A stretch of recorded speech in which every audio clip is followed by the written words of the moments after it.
y hermana ciudad, en la que siempre lo he dicho, me siento como si estuviera en Melilla. Y además quiero expresar desde aquí mi felicitación a todo el pueblo de Ceuta en este día grande, en su día, en el día más importante del año, un día que representa un ayer, el pasado histórico que tuvo un peso muy importante, el de Ceuta en la historia de España, con su implicación en la unión de los dos reinos ibéricos, en la guerra de la independencia o en las guerras carlistas, o también en la aportación de personajes célebres que han dado esplendor a esta tierra y a este país. Un hoy, el de una ciudad en plena efervescencia de vida y de desarrollo, y un mañana, el que seguro será una Ceuta unida, fuerte, en progreso continuo, y además con dos banderas, la que heredasteis del Portugal ceutí y la imperecedera, la de España, la nuestra, que seguirá ondeando en vuestras atalayas, en estas hermosas murallas, impregnando así este hermoso paisaje y seguro para siempre.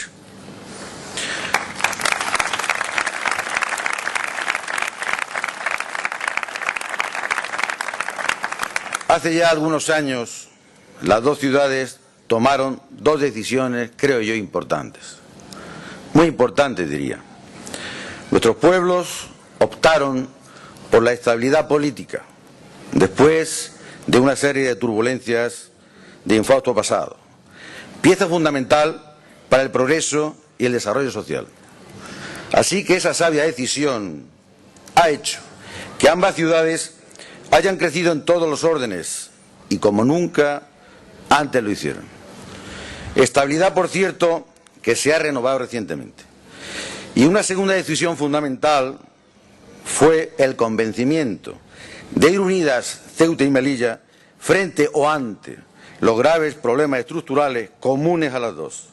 Y esto se hizo sin reservas, con plena lealtad, lo que ha permitido que perdure y se haga presente en esta fecha. Con aquello conseguimos actuaciones importantes en las dos ciudades y por ello conseguiremos que se nos satisfaga una asignatura pendiente, nuestro desarrollo autonómico, a la par que al resto de España. En esto, los ceutís y melillenses hemos dado manifiestas pruebas y suficientes de lealtad, de prudencia y paciencia. Y sin embargo, desafortunadamente, hasta la fecha, no hemos obtenido ningún avance. Recuerdo aquí el acuerdo del Consejo de Ministros del día 2 de febrero del 2007, que recogía los términos de profundización en el autogobierno o la cogestión de competencias, que al día de hoy solo han sido palabras.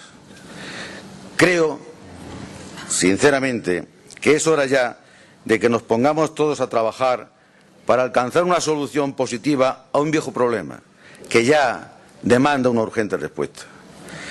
Debemos, pues, seguir caminando juntas para afrontar los problemas comunes que existen y que desde la distancia peninsular sería impensable soluciones distintas a distintos planteamientos.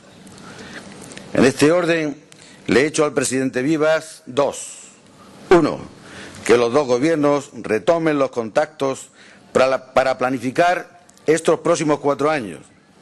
Y dos, creo que es hora de constituir el Instituto Social de Divulgación de Ceuta y Melilla, ente que uniéndose esfuerzos sirva, por ejemplo, para combatir falsas informaciones sobre nuestras realidades y crear una opinión real nacional de la verdadera realidad histórica actual de nuestras ciudades.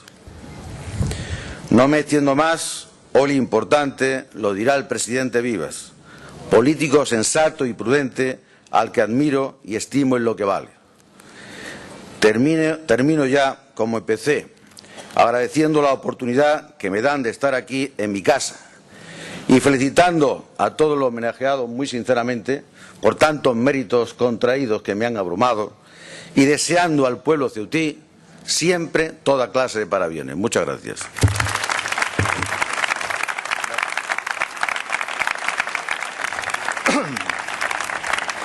Excelentísimo señor presidente de la Ciudad Autónoma de Melilla, excelentísimo señor delegado del Gobierno, excelentísimo señor comandante general, excelentísimas e ilustrísimas miembros de la Asamblea y del Gobierno de la Ciudad Autónoma de Ceuta, excelentísimos señores parlamentarios nacionales, excelentísimas e ilustrísimas autoridades, señoras y señores, buenas noches a todos, buenas noches y muchas gracias.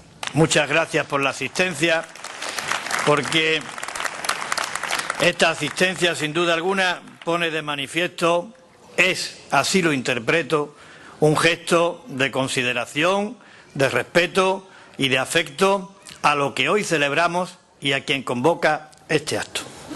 Agradecimiento que quiero singularizar en el presidente de la hermana ciudad de Melilla, en mi amigo y admirado don Juan José Imbroda.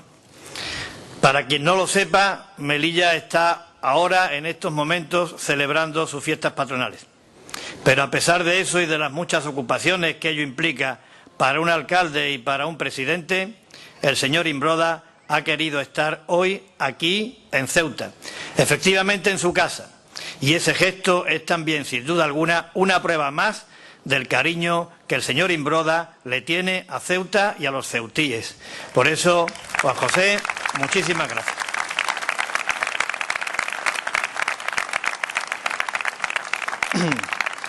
Ya se ha dicho y yo lo repito, el 2 de septiembre de 1415, don Juan I de Portugal, considerando cumplida su misión en Ceuta, regresa a la península y delega la representación del reino y las funciones propias del gobierno en don Pedro de Meneses, asistido por un grupo de notables.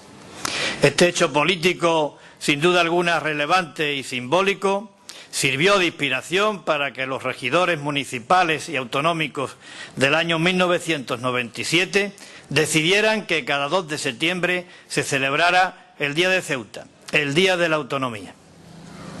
Una festividad que ante todo nos invita a reflexionar acerca de nuestro régimen de autogobierno y sus posibilidades de mejora. Una festividad que también nos invita a poner de relieve los atractivos y virtudes de Ceuta, que son muchos, que nos permite y nos sirve de plataforma para homenajear a trayectorias personales y vitales tan notables como las que hoy han sido objeto de justo reconocimiento.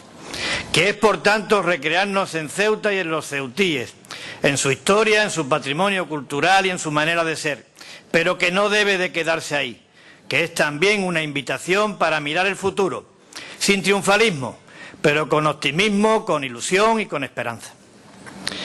Yo también quiero decir que esta efemérides es una efemérides que pone de manifiesto, y empezando por esa reflexión a la que antes decía se nos invita acerca del autogobierno, que Ceuta, integrada en el modelo autonómico del conjunto de la nación, tiene que estar satisfecha, como el resto de los españoles, de este modelo autonómico. Porque este modelo autonómico que sanciona nuestra Constitución ha permitido, a través de su desarrollo y consolidación, ha permitido desarrollo generalizado, prosperidad y bienestar. Y sobre todo ha permitido un desarrollo territorial justo, equilibrado y armónico. Por tanto, balance positivo que también se corresponde con la obligación que tenemos de subrayar cuáles han sido las claves que no podemos olvidar de esta operación exitosa a nivel nacional. Y creo sinceramente que las claves han sido el haber contado siempre con la solidaridad, el haber contado siempre con el acuerdo entre todos, el haber respetado los hechos diferenciales que sanciona la Constitución y el haber manejado acertadamente lo que se denomina corresponsabilidad fiscal. Estos méritos, estas virtudes, estas claves, no las podemos olvidar. No podemos permitirnos el lujo de dar marcha atrás en un proceso que tendría consecuencias muy negativas. Balance positivo a nivel nacional y también, y lo digo con toda sinceridad, balance positivo a nivel local, porque creo sinceramente que el Estatuto de Autonomía, que el Estatuto de Ciudad Autónoma ha sido un instrumento útil y eficaz. Y creo sinceramente también que hoy, tras cumplir 12 años de vigencia, ha demostrado que las interrogantes que existían en el momento de su promulgación han quedado satisfactoriamente superadas. Porque Ceuta no está en fuera de juego. Ceuta está plenamente integrada en la estructura territorial y autonómica del Estado. Ceuta participa del Consejo de Política Fiscal y Financiera, de la financiación autonómica con nuestras peculiaridades, de los debates del Estado de la Autonomía, de las conferencias sectoriales, de las conferencias de presidentes y de cualquier otro foro de similar naturaleza. En España hay 19 autonomías, 17 comunidades autónomas y 2 ciudades autónomas. Y también creo que ha sido positivo porque ha resuelto otra incógnita que se debatía en el momento de la promulgación, absolutamente decisiva pensando en los servicios que prestamos y en el interés de los ciudadanos, que era esa dualidad que al final ha terminado siendo virtud entre entidad local y entidad autonómica. Esa dualidad, como digo, condición más que obstáculo, ha permitido mejorar nuestra calidad de respuesta ante las demandas de los ciudadanos. Y esa dualidad creo que no es exclusivamente formal o institucional o administrativa o política. Creo que esa dualidad ha sido asimilada por la ciudadanía. Creo que ha sido asimilada por los ciudadanos de Ceuta, quienes cuando se refieren a nuestros órganos de gobierno o cuando se refieren a los representantes del autogobierno, lo hacen sin confundirse, sabiendo lo que dicen, pero refiriéndose indistintamente al alcalde o al presidente, a la asamblea o al ayuntamiento, a los diputados o a los concejales. Una dualidad que creo sinceramente que es enriquecedora, y esta es una experiencia personal. Y digo que es enriquecedora porque significa invitarnos, convocarnos al objetivo de conseguir esa deseada administración única, porque también nos permiten ejercer facultades que ceden del ámbito estrictamente local y sobre todo porque le da a la realización de la función pública en el seno de la Asamblea la posibilidad de vivir de cerca las virtudes de la proximidad con el ciudadano. Unas relaciones de proximidad y de cercanía con el ciudadano que son esenciales para el gobierno de cualquier administración, pero que además es la mejor muestra y además es la principal de las motivaciones.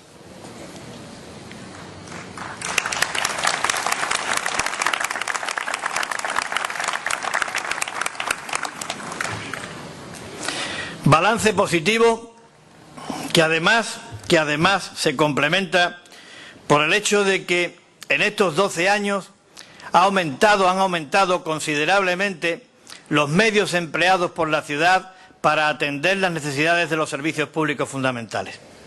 También ha aumentado considerablemente la participación del Estado en el normal funcionamiento de esos servicios. Y también hay que decir que Ceuta ha acentuado el proceso de convergencia efectiva y real con el resto de España a lo largo de estos últimos 12 años. Algunos datos voy a aportar para tener confirmación acerca de la afirmación que acabo de realizar. En estos 12 años se han multiplicado por 20 los medios que la ciudad emplea para atender los denominados servicios sociales. En estos 12 años se ha multiplicado por algo más de 4 la participación financiera del Estado en los servicios fundamentales que presta la ciudad. En estos 12 años, las afiliaciones a la Seguridad Social en Ceuta han pasado de 12.700 personas a 19.300, un incremento del 52%. Y en estos 12 años se ha duplicado la renta familiar disponible de las familias ceutíes. Por tanto, un manifiesto proceso de convergencia efectiva y real con el resto de España.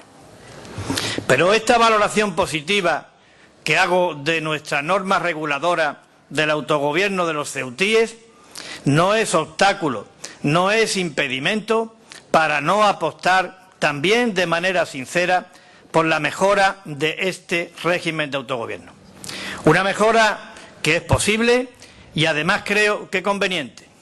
Una mejora que no debe nunca de perder de vista, desde mi óptica, dos claras condiciones.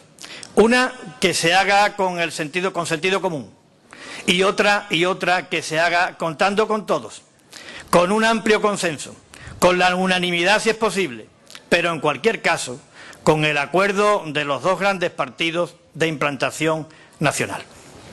Sentido común para que la reforma esté basada en parámetros realistas y para que nunca se pierda de vista el interés de los ciudadanos. A modo simplemente orientativo, esta noche y en este acto solemne, puedo decir que para el Gobierno de la ciudad, en esta aspiración legítima de reforma, tres son los objetivos. Uno, tratar de alcanzar por fin el rango de comunidad autónoma mediante la aplicación de la disposición transitoria quinta. Otro, mejorar la financiación de nuestra entidad a la vista de las dificultades que ofrece su suficiencia de manera permanente y estable y por razón de circunstancias también objetivas. En ese mismo campo, sentar las bases o orientar cuáles deben de ser los pasos a dar para actualizar el régimen económico y fiscal especial, teniendo en cuenta los condicionamientos estructurales para el desarrollo económico de Ceuta, crónicos e históricos, pero también la incidencia que en el mismo están teniendo los fenómenos de la globalización, del desarme arancelario o de las nuevas tecnologías. Y, en tercer lugar, aumentar el protagonismo, la participación, la presencia de la ciudad autónoma en las áreas de los servicios públicos, de sanidad, de educación, de servicios sociales y de políticas activas de empleo.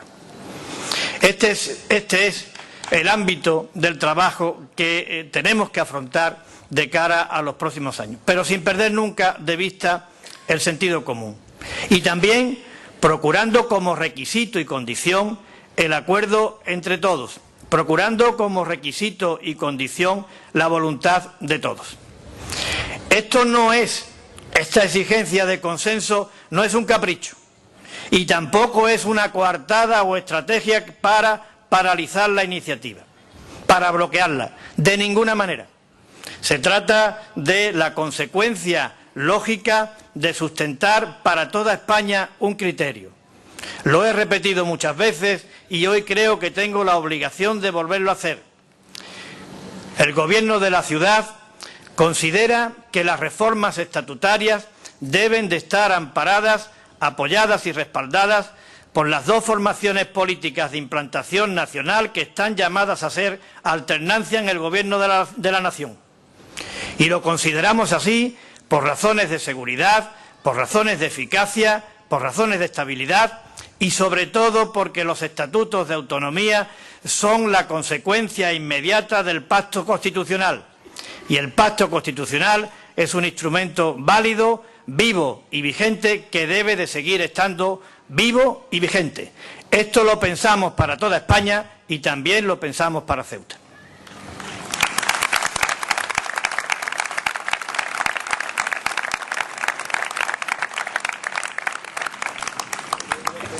Yo quisiera también decir, y creo que la historia avala esta afirmación que voy a realizar a continuación, que las aspiraciones autonomistas de Ceuta, incluida la de alcanzar el rango de comunidad autónoma, han estado motivadas en la voluntad mayoritaria de los ceutíes por la aspiración de estrechar más aún si cabe el vínculo con el conjunto de la nación. Esto puede parecer paradójico, pero me parece que en Ceuta es una realidad, a mi modo de ver, incontestable. Y creo que esto es así porque los ceutíes consideramos que ese vínculo con el conjunto de la nación es un vínculo esencial, es un vínculo irrenunciable. Y yo añado, es un vínculo irrenunciable, es un vínculo esencial y que además está por encima de cuál pueda ser el rango o nivel autonómico de Ceuta. Y está por encima porque Ceuta es España de manera consustancial. Y está por encima porque la realidad de España como nación es anterior a las autonomías. Y está por encima porque en esta realidad de España como nación se fundamenta la Constitución de 1978, según reza en su artículo 2.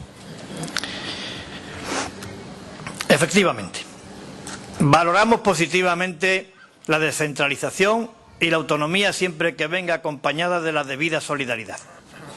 pero nos sentimos a gusto sintiéndonos, valga la redundancia, parte del conjunto. Nos sentimos a gusto reforzando nuestra unidad con el conjunto de España y con todas y cada una de las autonomías que integran nuestra nación. Y por eso, porque ese es deseo mayoritario de los ciudadanos de Ceuta, el Gobierno de la ciudad, respaldado por la Asamblea, ha tomado la iniciativa de que cada 2 de septiembre celebremos este Día de Ceuta en compañía, con la asistencia, con la participación de otra autonomía española. Y para empezar, Melilla, por razones obvias, porque lo pide la razón y sobre todo porque lo manda el corazón. Con Melilla compartimos historia, compartimos anhelos y compartimos proyectos. Ceuta y Melilla, como bien ha dicho nuestro querido y admirado presidente, no son dos realidades idénticas, no somos Ortega y Gasset, pero bien es verdad que es tanto lo que tenemos en común que sí que tenemos vidas paralelas. Ceuta y Melilla son las dos únicas ciudades autónomas que hay en el mapa autonómico español. Ceuta y Melilla son extrapeninsulares. Ceuta y Melilla tienen reducida superficie territorial. Ceuta y Melilla tienen un régimen económico y fiscal especial e idéntico.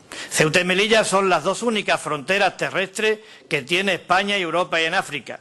Por tanto, son similitudes, son equivalencias que evidentemente justifican el que la decisión de rendir homenaje a cada una de las autonomías españolas empezara por Melilla. Pero estas evidencias en lo material, en la historia, en el derecho, en las normas fiscales, en los parámetros socioeconómicos, tienen algo mucho más aparente, y es la coincidencia en el carácter. Ceuta y Melilla son dos claros exponentes de lo que se denomina el alma mediterránea, porque en Ceuta y Melilla se ejerce, se practica y se percibe la categoría de este alma mediterránea en sus manifestaciones de cordialidad, en su manifestación de hospitalidad, en su manifestación de efusividad, en su manifestación de tolerancia y en su manifestación de respeto. Ceuta y Melilla son dos ciudades con una extraordinaria categoría.